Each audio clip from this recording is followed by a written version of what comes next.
KAMARU Usman, he ends the rivalry with Colby Covington, my man. They embrace at the end and whatnot. And listen, man, this is one of the pound for pound best to do it right now. In the welterweight division, it's going to be very difficult to defeat this man, to dethrone this man. Colby Covington, arguably the biggest challenge in his title run twice now. And it looked like, AJ, this is what was the most surprising.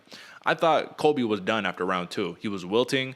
He got dropped. Usman almost had him out.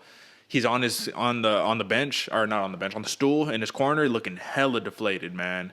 Comes out, starts whooping that ass, man. Comes out with a vengeance, like, all right, fuck all of it. Like, basically, fuck all of this. I'm ready. I'm putting it all out there. I can't go out like this. What did you make of this performance? Usman moves to 15-0 in the UFC. This is his fifth UFC title defense. And, this one ended less definitively than the first one did. He TKO'd Colby the first time, UD this time. What'd you make of this one? Yeah, it was I thought, Colby was hurting Usman a lot more than I was expecting. I was honestly expecting Kamaru to really be on a whole nother level where it looked like Colby was the one who stepped it up, man.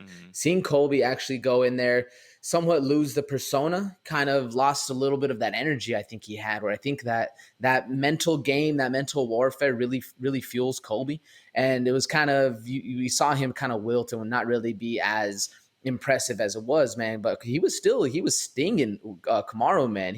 Colby was getting those shots in where Usman just had the output. Didn't look like he had the power. Didn't look like necessarily besides that one time where he almost dropped or he almost finished Colby, it really looked a little bit more back and forth than I was expecting, man. Colby really stepped it up. Very impressive for him. But again, very impressive win for Kamaru as well. Interesting to see how they were able to change things up going forward. I was expecting something totally different from Kamaru, but Colby really got it done, man. Great fight. Interesting to see. I had it scored 4-1 for Usman because I thought he was just putting out more pressure, more pace, and things were going where. But like I said, Colby had that sting going. It was interesting. And then it was always nice to see the embrace at the end. A little behind the scenes, a little bit of the, hey, man, it's just money. We're just trying to make money, which, at the end of the day, that is, you're just trying to sell some fights here. So, it's cool to see. But I think Colby needs to not let that veil off. He needs to continuously. If you're gonna play the heel always. Like Uncle Chael, always being the bad guy. Yeah. But good fight either way. What do you think? I thought that one question that was answered here is just how good is Kamaru Usman's wrestling? And I think we found out, my man. There was one point where Colby had Kamaru, and Kamaru was this close to being taken down for the first time in his career. Hit him with a chest grab, rolled over, did the whole nine. DC argued. He said, hey, man, knees on the mat. He took the bat. That's 2 points. That's wrestling. This ain't wrestling, This is MMA. So it's a little different game. I get it in terms of technical freestyle wrestling. Did Colby take down Usman? Yes. However, in MMA, it's a little bit of a different rule right there. And Kamaru Usman remains 100% takedown defense right there. But that was the question that was answered. If Colby Covington truly decided to wrestle, what would Usman be able to do? And we saw it, man. Stuff. This dude is too big, too strong. Hips are too fast. Hips are too strong.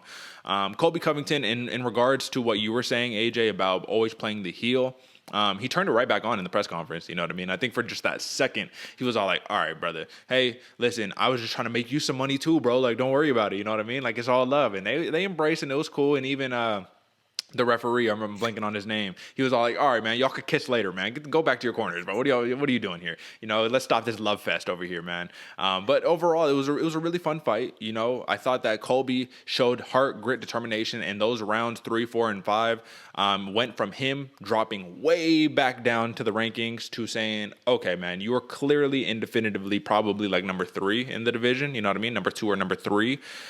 But at the end of the day, AJ, time waits for no man. And Colby, he's going to have to fight Jorge Masvidal. He's going to have to fight all these dudes who aren't title contenders at the moment right now because you lost the title fight twice, Usman. And still. He says that Colby Covington is his Joe Frazier to his Muhammad Ali. Like, he's just the better man, but he's the Joe Frazier. He's the guy who has tested and pushed him the furthest.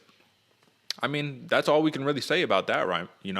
Obviously, we'll talk about where Usman is going next. But for Colby Covington, AJ, I wanted your response on that one. I said he's probably like solidly number 3 in the division. What do you think is the future on Colby Covington? If Usman was not the champion, do you believe Colby has the championship, acumen? Do you think he has what it takes to be the champ? I do, man, because he's very well rounded. I think that was a takedown. Even DC said, I guess they know wrestling better than I do. Yeah, right. I'm taking that one from DC, man. They obviously if the king of wrestling, the one who's able to, make other strikers be good wrestlers, says it's a takedown, it's probably a takedown. But even having the 99% takedown accuracy is absolutely amazing. But Colby was able to get it done, and I think if Kamaru wasn't here fighting, wasn't in the championship, I think it'd be Colby, man. Because who else really is out there that's like definitively, top of the heap? I'm trying to pull it up right now. You got Gilbert Burns. I think Colby beats him. Yeah. It's close. It's a good fight. Not necessarily the best. I think Colby has a better wrestling style. Depends on the feet, how they get it done that way. Leon Edwards, we're going to be seeing coming up. We're going to see how real Leon Edwards actually is. And I think it's that little mix right there that probably, other than that, I think Colby's better than Jorge. I think he's better than Steven. Vicente Luque is in the mix. We'll see where that goes. But I do think Colby would be the champion if Kamaru wasn't here. What about you?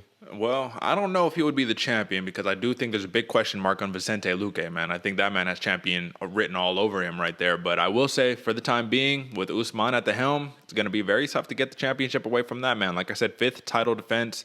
And if he strings together a couple more before retirement, my man, and, we're all just putting retirement on him. Who knows if he ever actually will in the near future. But if he strings together 3-4 more wins, he's in that GSP conversation.